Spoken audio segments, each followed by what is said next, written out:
வணக்கங்க. இன்று எங்க மாடி தோட்டத்தில நாங்க முள்ளங்கி அறுவடை பண்ணியிருக்கோம். ஈஸியா வளரக்கூடியது அப்படின்னு பார்த்தீங்கன்னாக்கா, முள்ளங்கி தாங்க. நீங்க விதை போட்டு உடனே ஒரு 10, 15 நாள்ல நல்ல முளைப்பு திறனோட நல்லா வளர்ந்துரும்.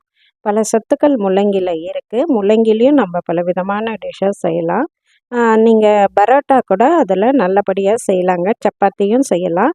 முள்ளங்கிய துருகி தண்ணி போடாம கோதுமை மாவு சேர்த்து பெசஞ்சு அது செய்யும்போது குழந்தைங்க ரொம்ப நல்லா விரும்பி சாப்பிடுவாங்கங்க.